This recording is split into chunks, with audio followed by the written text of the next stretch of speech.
He served as a senator when I was first elected in the House, and we worked together on many educational, innovative ideas. Bill is in his third term as a U.S. Congressman.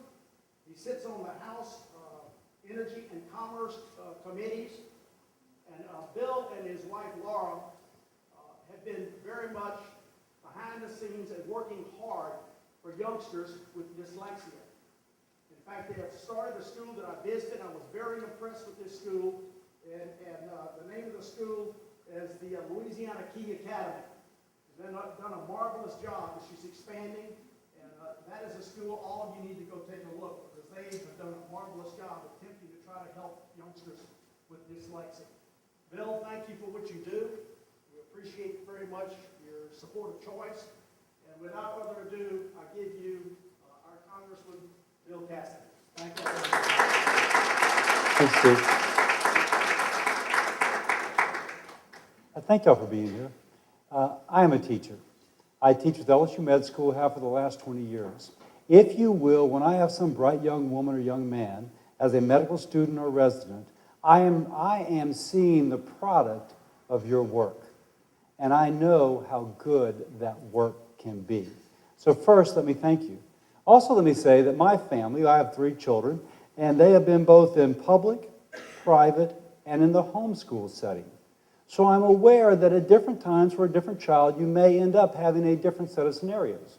So that said, it kind of brings me to the principle behind this, principle as in PLE at the end, not PAL, the principle behind this, which is that the parent should have the power.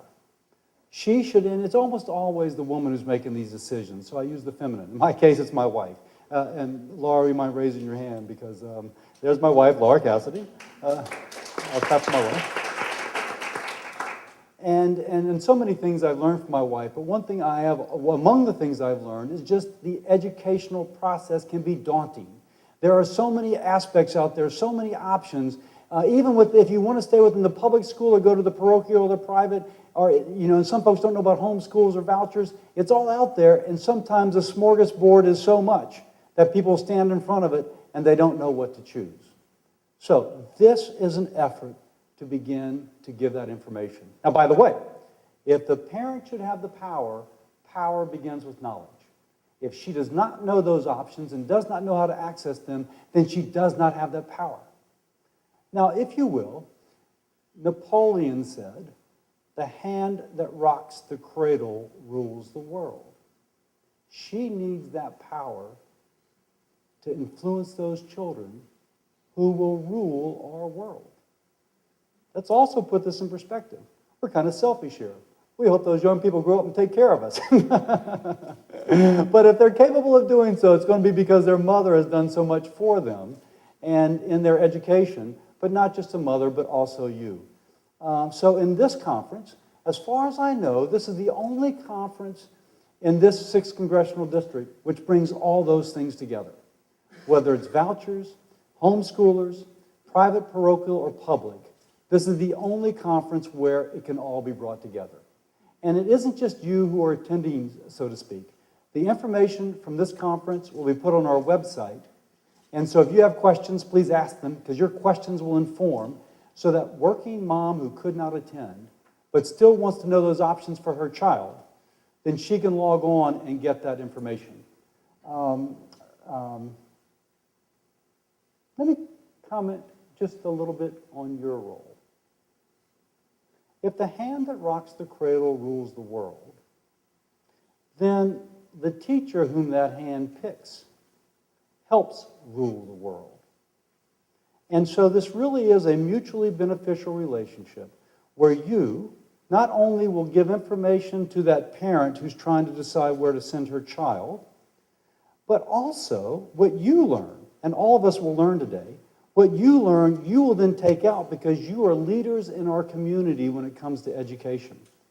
There are people, Steve talked about the LA Key Academy for children with dyslexia. They receive referrals from the public, the parochial, and the private school system, where an educator says, listen, this school is not meeting this child's need because she is dyslexic. Let me try the LA Key Academy. So our first priority is our children's education.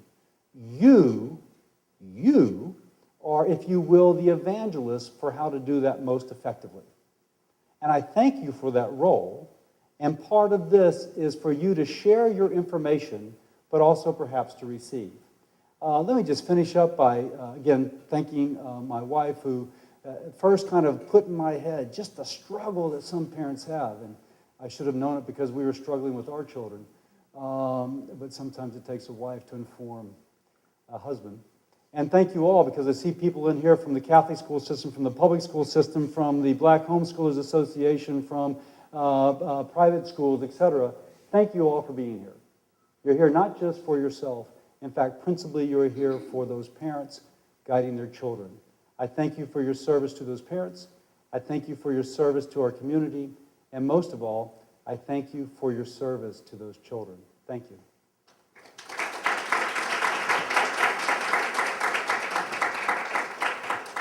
Okay, can everybody hear me okay? Good morning, everyone. My name is Lauren Perry, and I'm the Chief of Staff of the Office of Portfolio at the Louisiana Department of Education.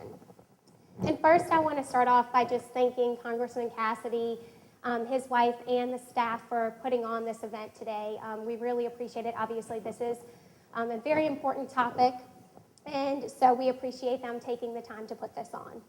I'm here today to give you a brief overview of the current school choice options here in Louisiana. And have a little PowerPoint because I will be going over quite a few programs. We're lucky to have seven different options outside of the traditional public school system to share with you today. I can actually go to the second one. Okay. At the Department of Education, we believe that parents should have the right to choose the school that best works for their child. We also believe that students should have the opportunity to choose rigorous courses that will prepare them for college and career success. As I mentioned, Louisiana families now have more options than they've ever had before. Outside of the traditional district school, they potentially have access to charter school options, non-public school options through 4 different private school choice programs, through the course choice program, and also can participate in a BESI-approved home study program. There are over 70,000 Louisiana students that are using a publicly funded choice option to date, 60,000 in charter schools, 8,250 in non-public school choice programs, and 2,400 in the course choice program. I'm going to start going through the options, and the first option that we're going to discuss are charter schools. So what is a charter school? A charter school is a tuition-free public school. Instead of being run by the local district, it is governed by an independent nonprofit organization. And these charter schools undergo a very rigorous application process, and they are free to be more innovative, but at the same time, they are held accountable for academic performance.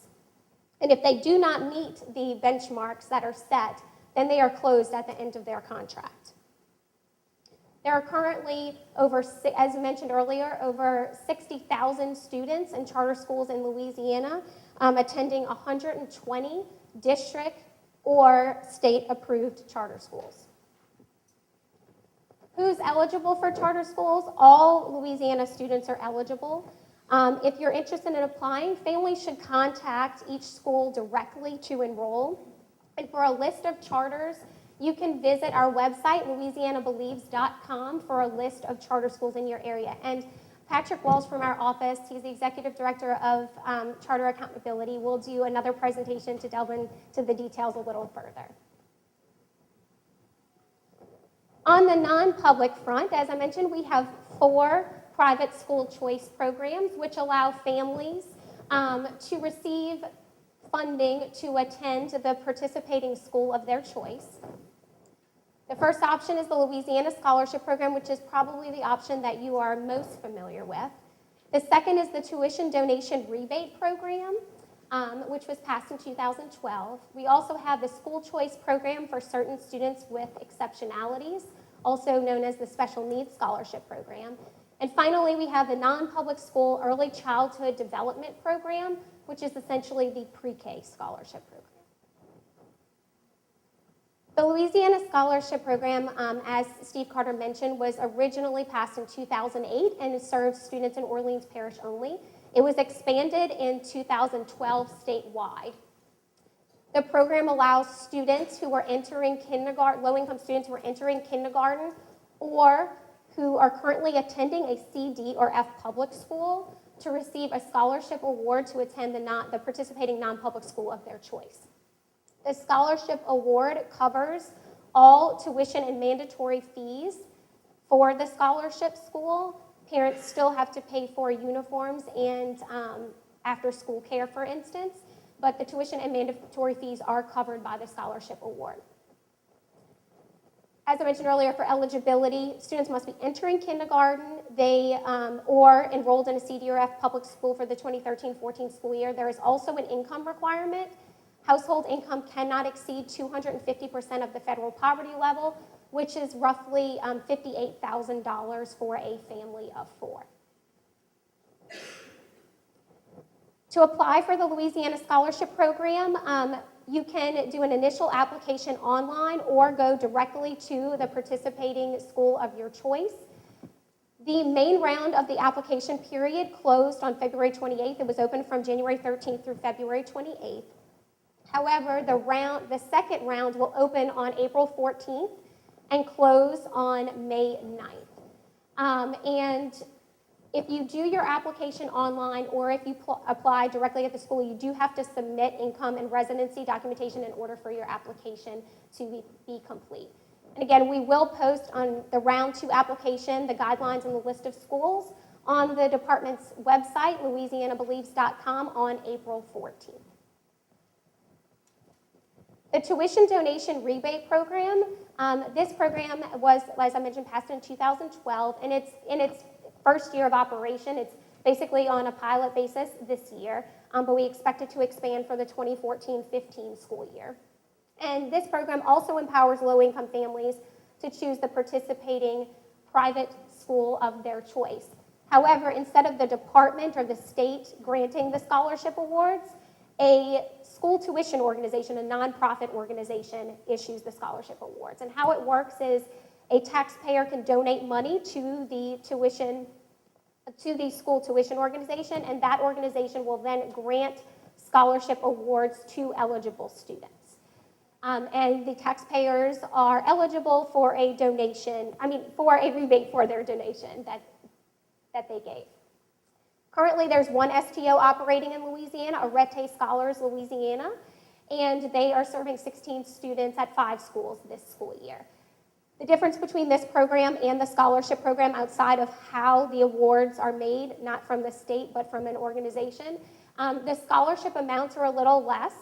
They are approximately $4,000, the max award for elementary students, and $4,500 for high school students. Parents are responsible for covering the difference if the school's tuition and fees exceeds that amount. Student eligibility, the difference between this program and the scholarship program is that students entering kindergarten are still eligible. However, also students who attend A and B public schools are eligible for the tuition donation rebate program. The income requirement is the same, 250% of federal poverty. To apply for this program, you will need to contact the STO directly, and we provided their website information here. You can Google it, Arete Scholars Louisiana. We expect them to open their application process in April, and unlike the scholarship program, which is a lottery, this is on a first-come, first-served basis. And schools can use their selective admissions criteria in the tuition donation rebate program. They cannot in the scholarship program. The school choice program for certain students with exceptionalities, as I mentioned before, this is the special needs scholarship program. And essentially, this program gives a tuition certificate, a small scholarship award to help cover the cost of a student attending a private school for special needs services. The scholarship amounts are roughly $2,100, and families are required to pay the difference between the scholarship amount and the tuition and fees for those schools. There is no income requirement for the special needs scholarship program. Students who are eligible to attend a Louisiana public school are eligible for the program, so they do not need to currently be enrolled in a public school. They could be a tuition-paying student at a private school, and they would be eligible as well to receive a tuition certificate. Students do have to have been evaluated for an exceptionality by the local district and have a current IEP or service plan to qualify. And gifted and talented students are not eligible for this program. To apply for the special needs scholarship program, this is a really timely event. The application period actually ends this Friday, March 14th. You should go directly to a participating school to submit your application. The state will then conduct a lottery and issue awards within the next month or so. And you can, to download the application, you can go to the Louisiana Believes website again, and the application is located there. The final private school choice program is the non-public school early childhood development program, and this is the pre-K scholarship program again. And this provides low-income students the opportunity to attend an approved preschool or private school that offers pre-K. Currently, there are roughly 1,200 students participating in this program statewide in 44 preschool programs. For eligibility, students must turn 4 by September 30th, and they must also have a household income that does not exceed 185% of federal poverty. So the threshold is lower than the Louisiana Scholarship Program and the Tuition Donation Rebate Program. This application process is also currently underway. The deadline is April 30th, and you can visit prekla.org for more information and to print out an application, and you do apply directly to the participating schools that you are interested in attending. There are 6 schools in East Baton Rouge Parish that are participating in the pre-K program. Course choice, Representative Carter touched on this a little bit as well. And this is an innovative education program that empowers students to enroll in specific courses that would not be previously available to them. The courses include, there's a wide variety of courses that are currently available. You have core academic courses, you have AP courses, you have career and technical education courses, you have test prep courses, and college credit opportunities. All students are eligible to enroll in a course so long as that it is academically appropriate, logistically doable, and keeps the student on track for graduation.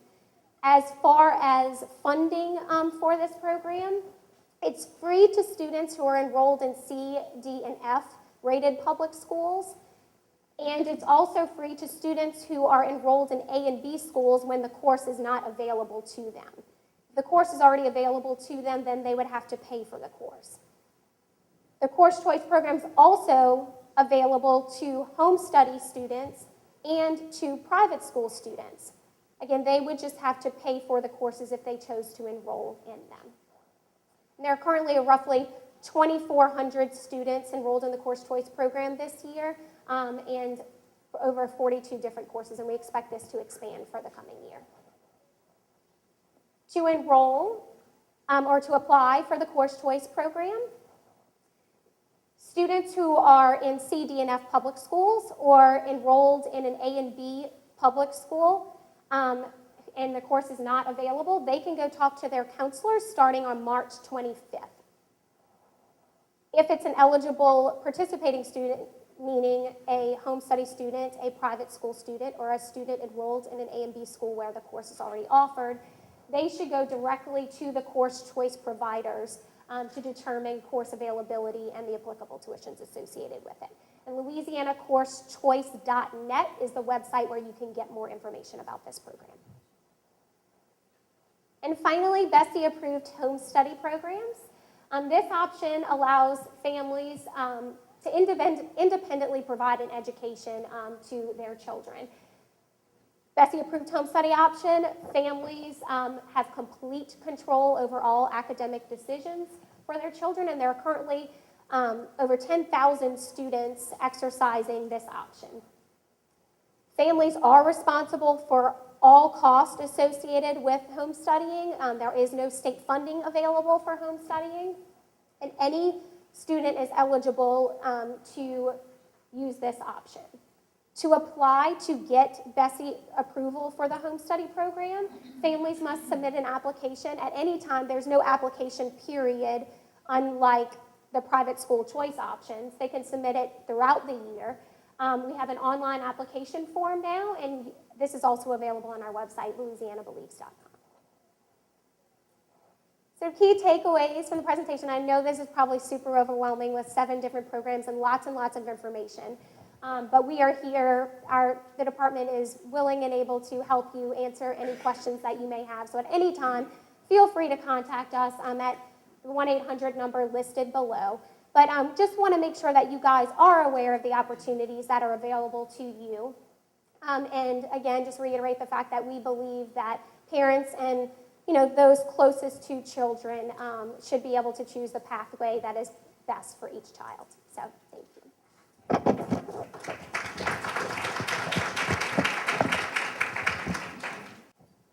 Good morning. My name is Patrick Walsh, and I want to thank Lauren for doing a great job presenting all the 7 different school choice options that we have in Louisiana. I also want to thank Representative Cassidy as well as his staff for helping put on this event. We're pretty excited to talk about charter schools and try to dispel any myths or give you as much information as possible about charter schools. So I usually like to start off any overview of charter schools with a poll of the audience and a quiz, but Lauren kind of gave you the answer already. One of the biggest questions that we get about charter schools is, are charter schools public schools or are charter schools magnet schools? I think she answered that pretty clearly by saying that charter schools are public schools. They are independent public schools.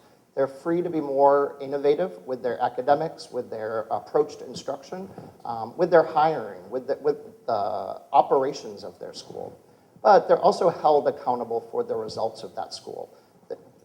3 basic tenets that we think of when we think of charter schools are choice, autonomy, and accountability. Families have the choice to attend a charter school. They're not zoned to a charter school. They're not required to attend a charter school. Staff at a charter school is not directed that they have to apply to one school. They have to work at one school. They have the choice of whether to work at that school. In addition, the autonomy is a really key takeaway here. Charter school leaders and their staff are free to make key decisions about the operation of their school. A district leader is not saying you have to use this program, you have to use this book in this grade. Charter school leaders and teachers are free to make those decisions based on the needs of their students. They best know their students. The people closest to students should be making those decisions. And finally, accountability. Schools that are not meeting the results, not meeting the needs of their students, are closed down. They receive a contract with a finite amount of time, and if they're not meeting those results, they're actually closed. This is a pretty easy way of looking at kind of the differences between district-run public schools and charter schools. Again, they're all free, both charter schools as well as district-run schools, and they should be open admissions as well. All charter schools receive a letter grade. They receive the traditional accountability system. The differences, though, are in how they're run. Charter schools are run by a nonprofit organization. They're required by law to be run by a nonprofit, and that includes an independent board of directors. And charter schools, unlike most traditional public schools, are closed if your student achievement is not meeting the academic bar. Louisiana has 5 different types of charter schools currently, and it actually has law in order to have 8 different types of charter schools, but I'm not going to kind of go into those. The big types are type 1, 2, 3, 4, 5. Type 1s and 3s are authorized. They actually receive their contract. Their contract is signed by the local school board. So 1s and 3s are authorized by the local school board. 2s, 4s, and 5s are authorized by the State Board of Elementary and Secondary Education. Type 5s are authorized by BESI, but they're also RSD schools. Those are schools that were previously failing and they were taken over by RSD. Actually, you can go back 1 second, sorry.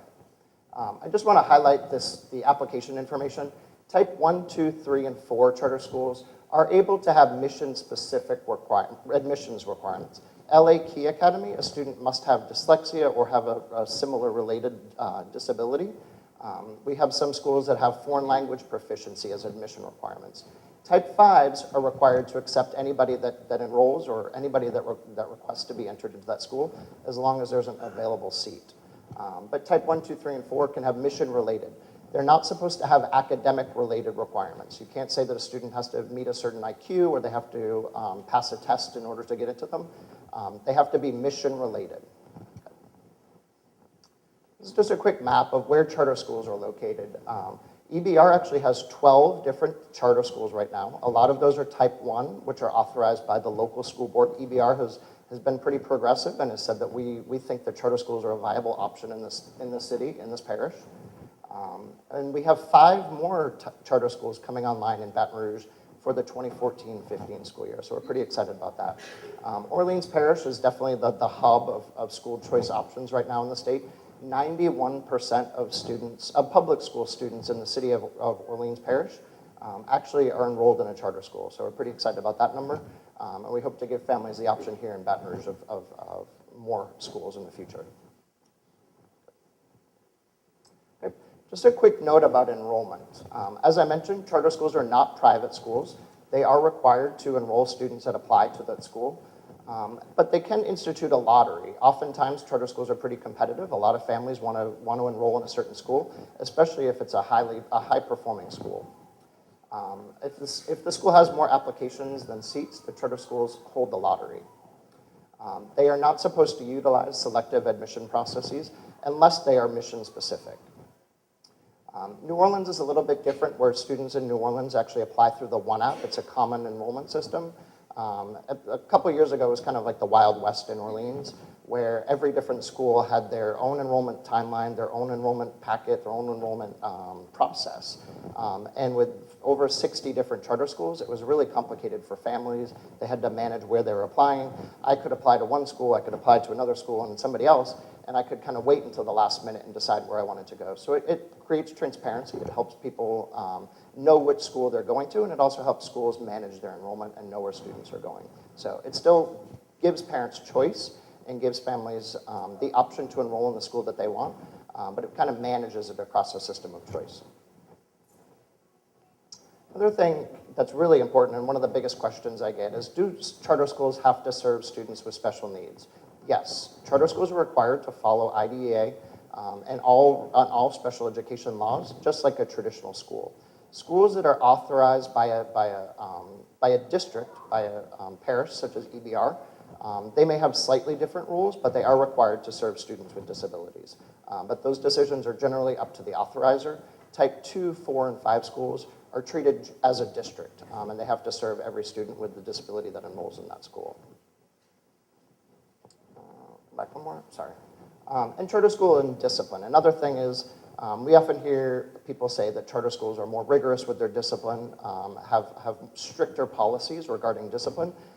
And I encourage you, if you're interested in a charter school, to talk to them about their discipline processes, talk to them about how they manage suspension and expulsion, just so that you're informed before you enroll at a charter school.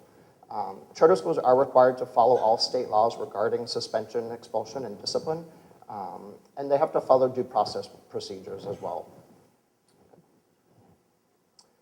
So just a quick note about the charter school oversight. In order to apply for a charter school, you actually fill out a charter application. Generally, that application is as you apply first to your local parish school board. If that is approved, you become a type 1 or a type 3. A type 2, 4, and 5 would apply to BESI. That charter school, you actually receive a contract. It's a paper contract that outlines kind of the expectations that you're required to follow. And it also sets the term length. Louisiana charter terms, or the first term is generally 5 years. And then depending on your performance, you can receive a charter renewal of between 3 and 10 years based on your performance. If you're a highly performing school that we don't have many concerns about, we would renew your charter contract for 10 years because we think that's a school that we want to continue. If we have some concerns about that school, if it's not where it needs to be just yet, we'll renew that charter term for just 3 years, and we'll be able to check back in 3 years. There's a regular process of oversight that my office runs. Every school receives an annual visit. Every school receives an annual review, which outlines how that school is performing academically, organizationally, and financially. We said that a good charter school has all 3 of those things. It can't just be rock star academics. It also has to have their finances together, as well as their organizational performance together. So they receive this annual review, and that kind of outlines their performance across each of those indicators. And that's a public document that we'll have available on our website as well. Again, that charter comes up for renewal at the end of that charter term. It's actually voted on, the state ones are voted on by Bessie in order to earn that renewal. So I'm happy to answer any questions you have about charter schools, or if you have any questions, Lauren's PowerPoint actually had our phone number. But we're excited about the opportunities for school choice, and it's great to see so many people here this morning talking about charter schools and school choice options in the city. Good morning. How are you guys doing? Very good. My name is Joyce Burgess, and I want to say thank you to Dr. Cassidy and Ms. Laura Cassidy as well for this event. Can everyone hear me okay? Yes. Good. I'm excited about my opportunity to talk about homeschooling, something that's very, very dear to my heart. Someone asked me some time ago, I have 5 children. They're ages 38 all the way down to 19 years old. And someone asked me, when are you and your husband going to stop having children? And my comment to them was, I will always be with children, whether they're my own or whether they're someone else's. And that is the honest truth. A couple of my beliefs about education is a natural process, and it should be passed through the generations. I also believe that parents are the foremost primary ones who have a vested interest in their children's future. And lastly, I believe that I was training children that I would like to spend time with as adults. And I must say, every last one of the children that I have, I can't think of anyone that I'd rather spend time with, and that is because of our decision to homeschool. My story is this. In 1989, my son, who was 14 years old, or 13 years old rather at the time, was in a local public school, and the public school failed him in a sense where he had a 3.0 average to enter the school, but he had dropped to a 2.8, and they said that was unacceptable. So initially, they kicked us out of their school, sadly. And my husband and I, at that point, decided to homeschool. So we homeschooled all 5 of them. They're all doing well. I want to tell you this one story about my daughter, Kendra Burgess, who's at the back of the room. When Kendra was about 12, 13 years old, she would come and apprentice or work in Congressman Richard Baker's office. She would just do filing, maybe answer the telephone when she was a little girl. And as things happen and we make full circle, now she works for Dr. Cassidy. So children who are homeschooled are very productive citizens in our society. Some people think about homeschooling and the first thing they say is, what about socialization? You know, I believe that socialization should be positive. And homeschool parents have an opportunity to share positive interaction, positive socialization with their children. And as you see, homeschoolers that sprinkled out throughout the city, you will see that those children are well-nurtured children. Homeschooling, as this young lady defined it, is where parents take time and they actually teach their children. The law for homeschooling was made during the 1980s where families and legislators got together to draft legislation that would make it easy for homeschoolers, for parents to homeschool their children. You know, basically, it's our constitutional right as a parent to educate our own child. And you know, one of the things that you just can't beat is one-on-one instruction. You cannot beat looking your child directly in the eye and giving that child one-on-one instruction. But you know, homeschooling is not just about academics. Although homeschoolers fare very well academically, but that's not what it's all about. Because right now, in my home, I have about 3 children that I am homeschooling right now with my assistant. And when I look at those children, basically what they want is attention. And they want you to notice them. They want to know that what they feel is important to you as an adult.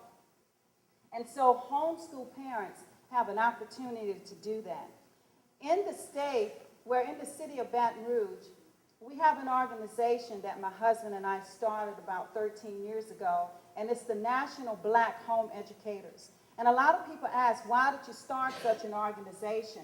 Well, having been a part of Sheffield, Louisiana for years and years and years, we may have seen 2 or 3 black families during those years. However, we felt that homeschooling applied to African Americans as well. And since the start of the National Black Home Educators in July 2009, we have seen of the 200-something homeschoolers that are across the United States, about 15% of those homeschoolers are African Americans. You know, homeschooling touched Frederick Douglass, George Washington Carver, and so many, many more that I can name, that it does apply to African Americans. You know, one of the things that my husband and I were branded with, we were called Benedict Arnolds, because they felt that we left the system that our people fought so hard for. But that was not the case. It had nothing to do with that. It was all about our child and what that child needed and what we knew as parents we could give him. So there are support groups. The National Black Home Educators is an organization that reaches about 5,000 people across the country. We have about 2 local groups here in the Baton Rouge area where African American families can come together and share their wealth of information. Now, some people may ask, are you exclusive? And the answer to that would be no. Because of those 5,000 families that are across this country, about 20% are non-black, simply because Caucasians as well as Asians are seeing the value in the African American experience, whether it's books, whether it's music, whether it's artwork, academics. They're seeing the value in black history, music that's been taken out of our public schools, which is so sad. And so as a parent, these were the things that I wanted to teach my children. I wanted them to know who their heroes were.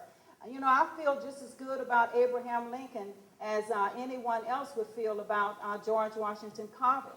You know, the 2, in my opinion, they did great things. They were great humanitarians for this country. And so, you know what? My children need to know about their heroes. And so homeschooling gave us the opportunity to do that.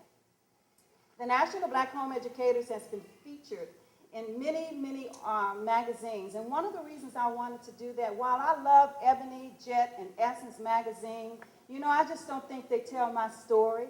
So therefore, I pitched a story to them about traditional families, and I asked them if they would do a story on homeschooling.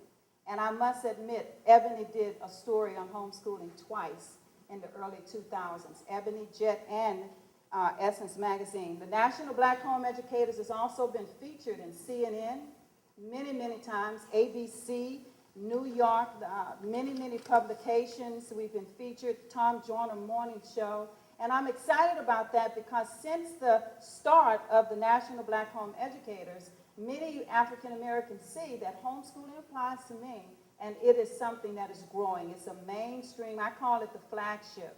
I call homeschooling the flagship of education in this country. Where homeschooling is concerned for college, about 74% of homeschoolers enter college, and they do extremely well. We are now in the 2nd generation of homeschooling. My son actually homeschooled his daughters.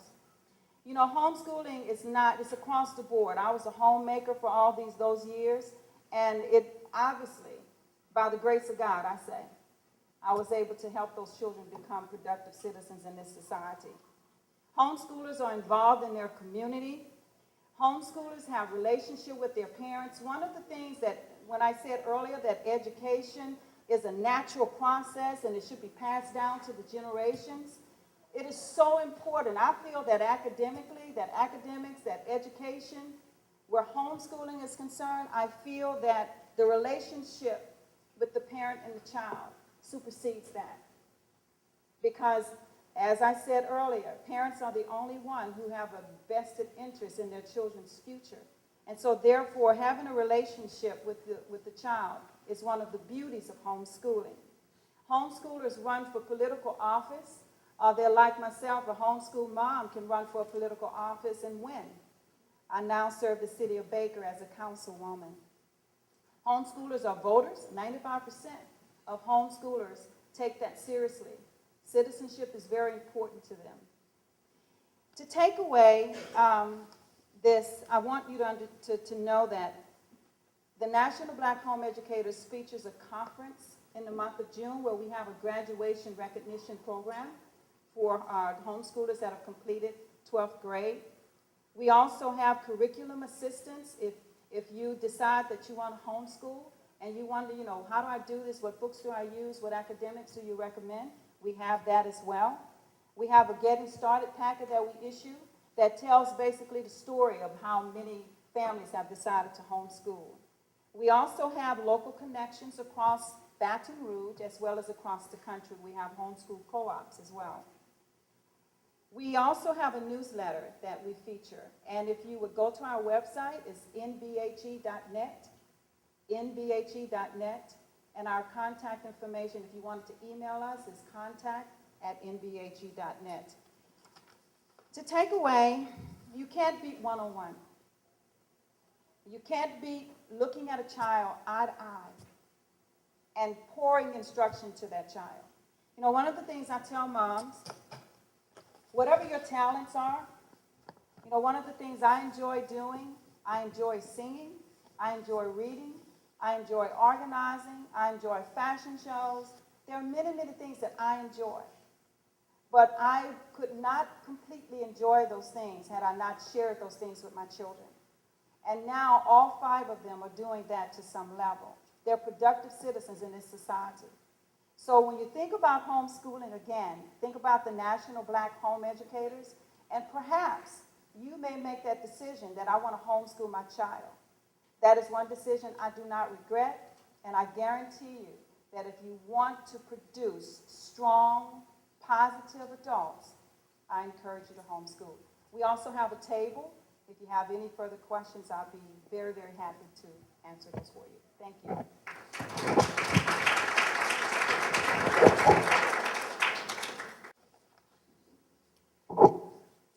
Good morning. My name is Barry Dunlap, and I serve as president of Christian Home Educators Fellowship of Baton Rouge. We call it CHEF. CHEF provides support, encouragement, and fellowship for over 300 families in the Baton Rouge area. We also provide support and information for the Baton Rouge community concerning home education. Having worked in public education for a number of years, I can confidently say that if you ask teachers and principals what's one of the biggest challenges you face, the answer will be parental involvement. Furthermore, educational research bears out that parental involvement is twice as predictive of student success as socioeconomic status. Now, I can't think of any better way to involve parental involvement than to homeschool. And according to the research done by Brian Ray recently, today there are 2.2 million homeschoolers in our nation. Now, while I would love to tell you about home education from a parent's perspective, I think you will benefit more by hearing from a homeschool graduate. And I would like to introduce to you Miss Sarah Beth Fosberg. Born, raised, and in love with Louisiana, Sarah Beth Fosberg was home educated from 1996 to 2009. She is currently a PhD candidate in political science at Louisiana State University and plans to graduate this summer. Her special interests include democratic society, biotechnology, education, and totalitarianism. That's hard to say after a time change. Sarah Beth earned her BA from Southeastern Louisiana University. She studied for 2 terms as a visiting student at Oxford University in the UK, and subsequently earned her MA from LSU. Next school year, she will be an instructor at LSU while in the market for a position teaching political science to college students. Please welcome Sarah Beth Fosberg.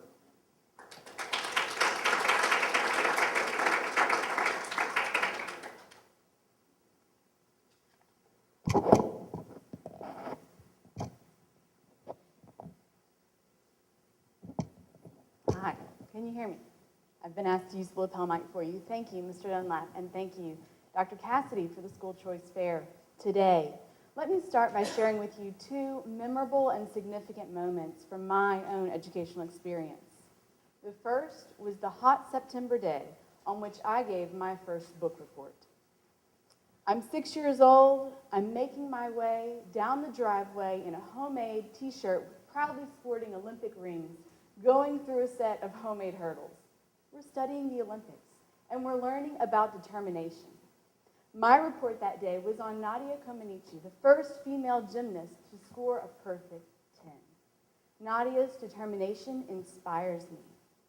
And while I write about her, I learn about capital letters and commas, I learn about Olympic history, and I learn character. This moment brought to you by Miss Julie, Miss Laura, Miss Sandra, Miss Gail, and my mom. 5 homeschool moms. The second snapshot that I want to give to you is from my second year in graduate school. We're in Stubbs Hall right off the quad under the oaks, and Professor Eubanks, silver-haired, grave, with a glint of hope in his eye as usual, is lecturing on Dietrich Bonhoeffer. You may have heard Bonhoeffer's story. There's been a book about him recently. He's the German pastor who valiantly resisted Hitler and was eventually martyred for his effort. Dr. Eubanks has changed me, and Bonhoeffer has changed me. 2 snapshots. School choice, the reason that we are here today, is about giving students better educational opportunities. I could show you many snapshots from my years as a homeschool student, from my contact with great teachers. In 1st grade and kindergarten, my mom taught me how to read. In 2nd grade, I learned about levers and mechanics and electricity with the dads in our homeschool group. In 3rd grade, I tried to paint like Monet with Miss Gail. It was a little sketchy effort, but I tried. In 8th grade, Miss Julie Meek made me love Jane Austen and Latin. She's not a magician, she just loves what she does, and she made me love it too.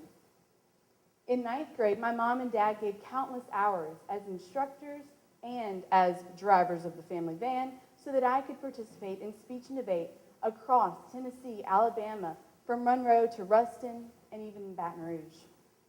And in 10th grade, Miss Pam forgave me for the very tiny fire that I very accidentally started in chemistry lab. And she helped me get out of that class alive.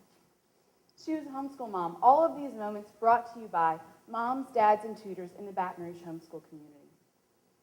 From my earliest years, I have benefited from the knowledge, care, and example of an incredible number of great teachers. For me, this advantage came in large part through the home education that my parents gave me. I want to take the next couple minutes to talk with you about one particular strength of home education. In my experience as a student and in my graduate years and since as an observer, I find that home education has a special capacity to connect students with deeply committed and richly supported teachers. Before I go on, I want to make a point about different kinds of education: public education, private education, home education, and it's this. Almost my entire university education, which started in 2007, and now we're in 2014, so we're almost there, comes from public institutions in Louisiana. That education has given me the same mix that all forms of education give to students. And what I mean is this. In some of my public university classes, I met teachers who did not care. But by contrast, by glorious contrast, in many of my courses, I met great teachers. These teachers have formed me. They, in particular, have helped me to grow in purpose and in understanding. They've helped me to grow in grace, in thought, and in courage. These teachers have changed me. Like my most committed teachers from my homeschool years, they continue to form me. Through my home education and my public education, I've learned that each kind of education has its own particular strengths and weaknesses. When I graduated in May of last year with my MA, I wrote to many of the teachers from first grade through university years, to homeschool moms, to professors in the States, and thank those abroad as well for their time and what they've invested in me. And what I realized as I wrote to these teachers is that my greatest teachers had one thing in common. They understood the purpose of an education. They understood that education is about intellectual and moral formation. They understood that an education is meant to train students to know the right thing to do and to do it. They know that an education is meant to make boys and girls fluent in the arts and sciences in a way that enables them to participate in their communities as articulate, thoughtful, and capable men and women. They know that an education and the purpose of an education is to prepare boys and girls for vocations, nursing, or electrical work, maybe aviation or engineering or arts. They know that a vocation and education is meant to prepare students for those things in a way that allows them to participate in their communities and to accomplish their vocations in a way that helps others around them. That's what all of my great teachers have had in common. So that's my point about different forms of education. What I want to do for you today is just to highlight the strength, the particular strength that I find in my experience of home education. Like all forms, it has numerous advantages, and it has some of its own particular difficulties. But here is what I find to be the particular benefit of home education. Let me talk about it for a moment. Home education, as I've said, has a special capacity to connect students with communities of deeply committed and richly supported teachers. Deeply committed. Ms. Joyce has talked about some of this for us today. There are no greater benefits for students than the benefits that come from people who really, really care about their education. And what I find is that the home educators that I've known have a special dose of that thing that makes any great teacher a great teacher. They really, really care. They're especially committed, therefore, to discerning and to meeting student needs. They're especially committed to structuring healthy challenges that enable students to grow, that challenge, form, mold, and yet encourage students to do their very best. And secondly, these teachers are richly supported. Whether it's curriculum, whether it's co-ops, whether it's local communities, these teachers are richly supported. Curriculum, there are hundreds to choose from.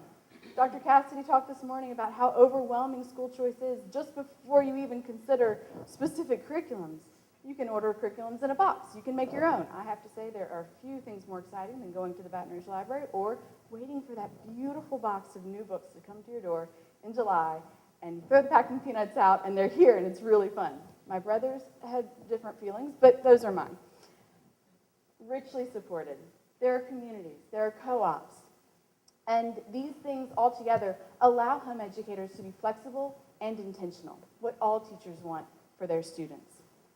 So let me close with these two things.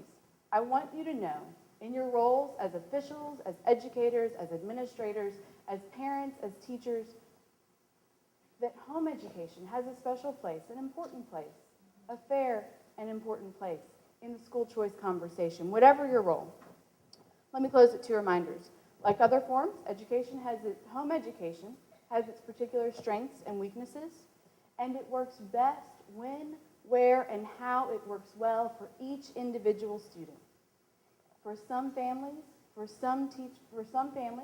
and those parent teachers or tutors, for some students and for some seasons, home education holds great reward.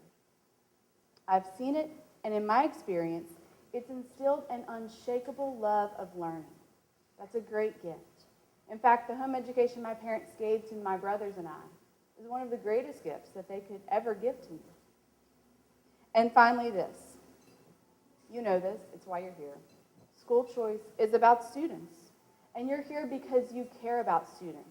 So I encourage you, in your role, in your time, as educators, officials, administrators, teachers, moms, and dads, I hope you'll appreciate the benefits of home education and, where it falls to you in your different capacities, to support the effort that these home educators make to give Louisiana kids like me the benefit of a love of learning. Thank you. My name is Eric Lewis, and I'm the State Director for the Louisiana Black Alliance for Educational Options. If it's okay with y'all, I'm going to come out here and be closer to y'all so we can be a little intimate and we can move this along a little bit. And so I've been tasked with talking about the Louisiana Scholarship Program, which my good friend Lauren kind of gave an overview of. And so what I want to do is share stories of a couple of parents, but I also want you to understand how important this program is not only to these parents, but to our state. And so just real quickly, our organization actually advocates for all these different options that we talked about. We work specifically with low-income Black families. And the reason that, so we're a national organization based out of Washington, D.C., been around for 14 years, been here in Louisiana since 2006. All right, and so the reason that we focus on low-income families, particularly is because, and I don't know if anybody here has experienced this, but if you have money, then most times you can either pick up and you can move to another neighborhood, or you can pay tuition at a really nice private school, right? All right, the other thing that people often have is they have access and power. And so in many of our school systems around the state, if I know the right person to call, I don't have to live in the attendance zone for a particular school, but I can call somebody and get my kid into a school.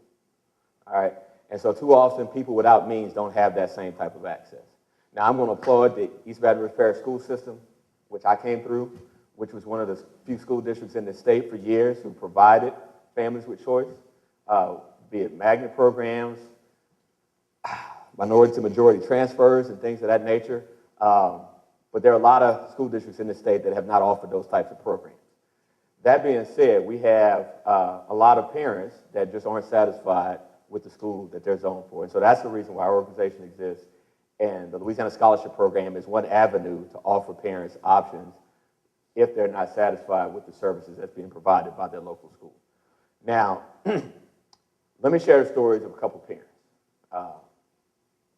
There's a young lady, and I know she doesn't mind me giving her name because she's told the story herself. She actually lives in East Feliciana Parish. Her kids, so there are 3 schools in East Feliciana Parish now. High school, middle school, and 3 elementary schools. All right? So where she was living, the elementary school was probably the better school in East Feliciana Parish. But her kids were still struggling. So when this program came about and expanded outside of New Orleans in 2012, Crystal Landry had an opportunity to get her 2 twin boys in this program. And so she often tells the story, these are twins. Okay, and so as Ms. Joyce knows, not every child is the same, even though they're twins.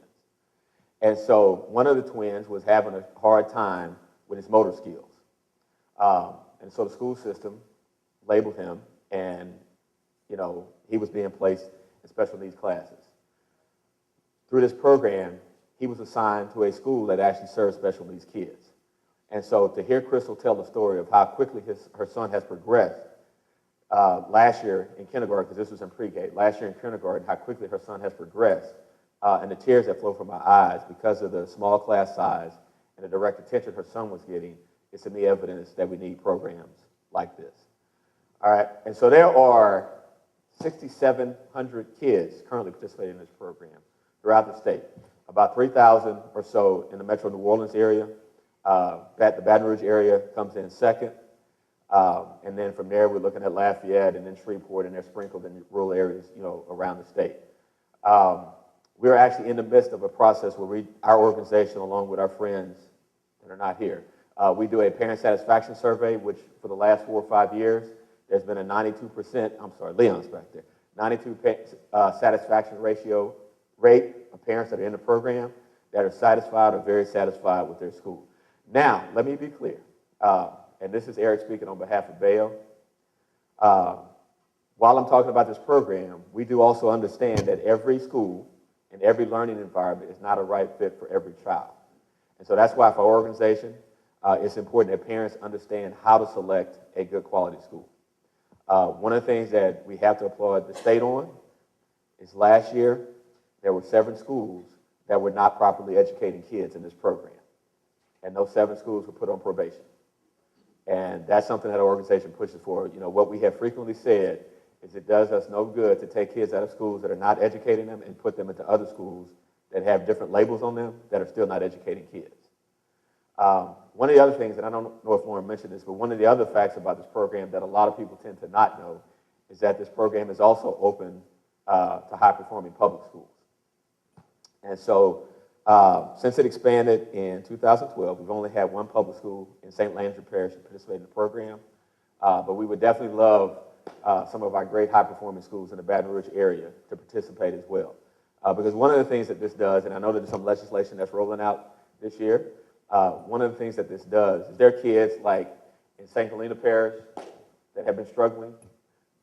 It gives those kids an opportunity to go to a high-performing public school right across parish lines. And so that is one thing that I also wanted to make sure we share with folks, because a lot of people don't realize that public schools can actually participate in this program. And so that being said, I too want to thank the Congressman and Mrs. Dr. Cassidy for putting this on. And so if you need to get in contact with Bayo, you can visit us at www.baeo.org. You can also contact us. Our 800 number is 1-800-372-8073.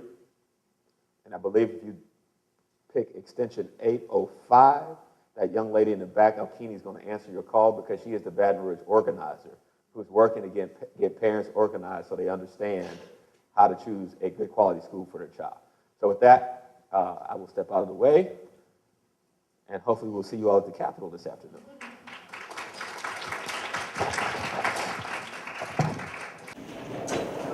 Well, good afternoon, or good morning, or whatever time of day. I'm Dr. Bernard Taylor. I'm superintendent of the East Baton Rouge Parish School System. And I want to thank Congressman Cassidy for 2 things. One, for allowing the East Baton Rouge Parish School System to educate his children, because I think that's the greatest testament. I think they can hear me. Can you all hear me? Thank you. Unless you need to record this. Okay. But you're good? We're good. Okay, you're good. All right. So that's testament of fine choice that we made available to the Congressman's family. But as I listened to the other presentations, what I found to be very interesting is when you talk about choice, choice, accountability, and autonomy. All those things are provided by the East Baton Rouge Parish School System. We offer the widest array of choices for every child, from the most gifted to the most disabled, from those who are ready for preschool to those who can take college-level courses while they're still in high school. We offer the widest array of gifted and talented programming, magnet programming that is open to every student in the parish. But we've also embarked upon a new way of offering services so that no child really has to go to a school in his or her attendance area. In the Scotlandville area, students can choose whether they want to attend Ryan or Crestworth or Progress Elementary, so they are not address-bound anymore. And we're working to do that across the parish. So again, this misnomer that somebody sits on high, and I guess that somebody on high, is telling schools, you must teach this on this day in this way is a misnomer, and we need to dispel that right here, right now.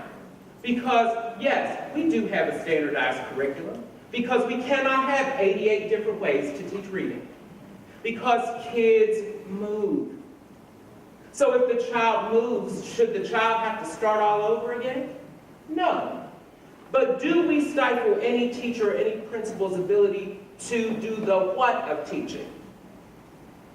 So what a teacher does in his or her classroom is never controlled by anybody, except that teacher's imagination and how the children react to it. So we provide a wide array of choices. We give people control, and they have autonomy, and we hold everyone accountable. In my first year as superintendent, we closed 2 schools because we said they were not making progress. And we reconstituted those schools to meet the demands of parents. So if you go to what was formerly Mayfair Middle, it is now Mayfair Lab. We did that in partnership with LSU's Lab School. We worked out a contractual arrangement whereby they help us in the development of how that program operates. And the fidelity of implementation is such that what you see at Mayfair Lab is what you would see at LSU Lab. We have a waiting list for that school. We reconstituted Delmont Elementary School. Yes, it received money to reinvent itself. And through a lot of good effort, it just didn't make enough progress fast enough. So what we did in concert with the community, we took the message to the community. What do you want these schools to look like? They said, we want a dedicated pre-K, K center. That's what it is. Guess what? Children are thriving. They're ready for kindergarten. We have a waiting list there. We will be expanding our foreign language program at Polk Elementary School. Polk Elementary School's enrollment was declining. So rather than close the school, we said, let's ask parents, what do they want? So what they said they wanted is we wanted to move Flame into that building. Parents came back and said, no, leave the first Flame alone, but can you expand the program? That's what we did. So now we'll be offering French and Mandarin Chinese, starting with kindergartners, and that will expand to the 5th grade. We're going to repurpose Brookstown, which is a facility that's used by the Career Academy, which is not going to operate next year.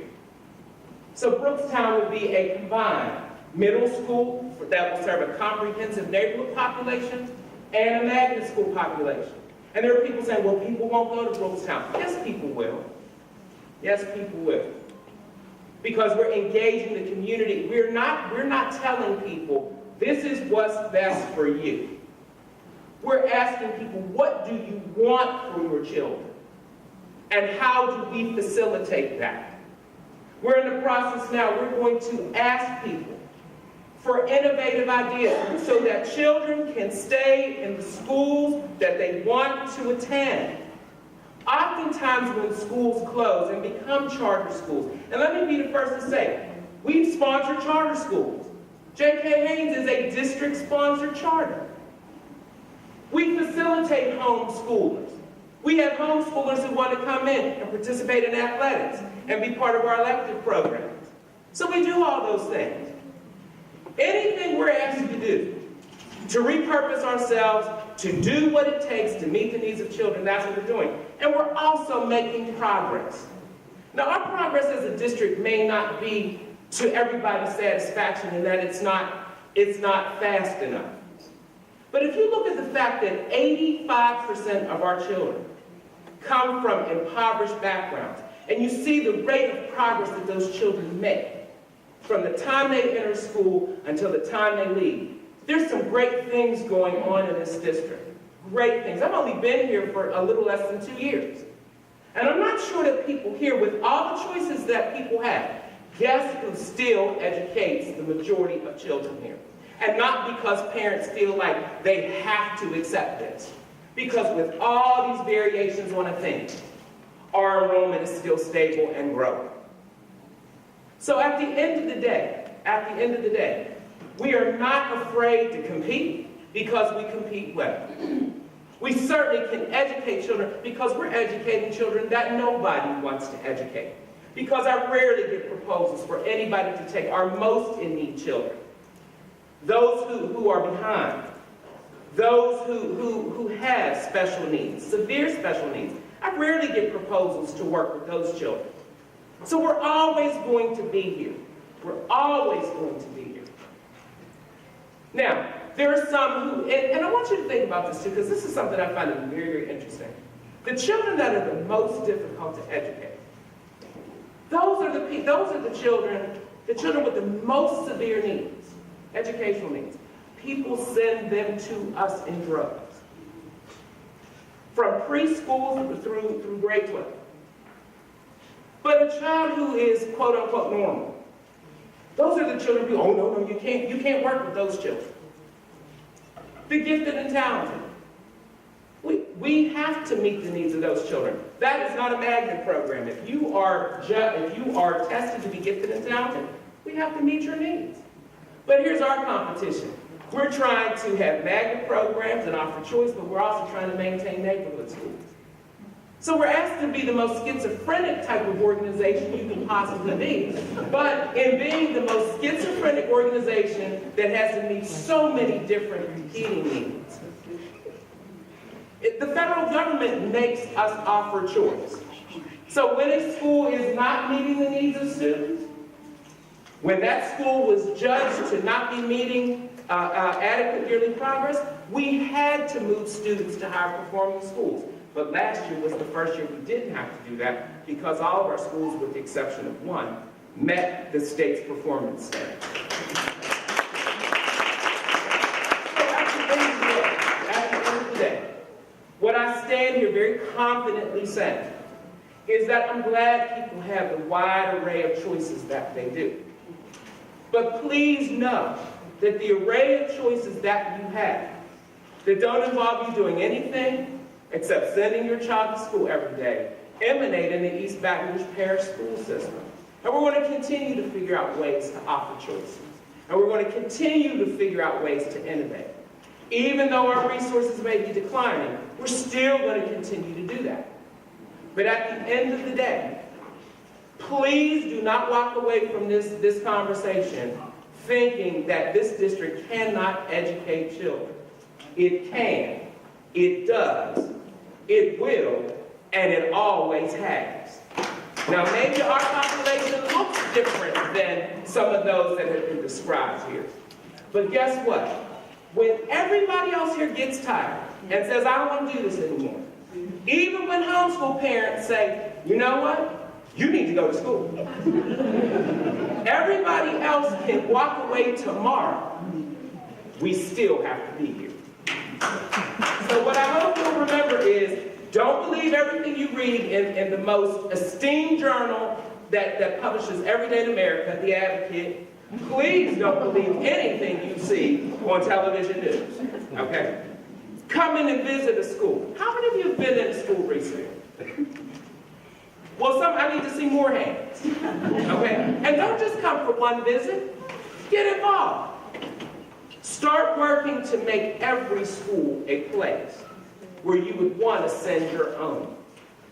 We have hardworking teachers, excellent administrators, wonderful children. Some of the best children I have ever been privileged to work on behalf of. But again, if the buzzwords are choice, accountability, and what's that second one? Autonomy. Guess what? They're all present, alive and well, and helping to make the East Baton Rouge Parish school system a thriving endeavor. Thank you so much for your attention. I want to leave you with some know information, and I hope that if you didn't know, not only will you now know, but you'll make sure that others know as well. Thank you and have a good afternoon. Does anybody have any questions? We have time. Okay, well, and I do want to thank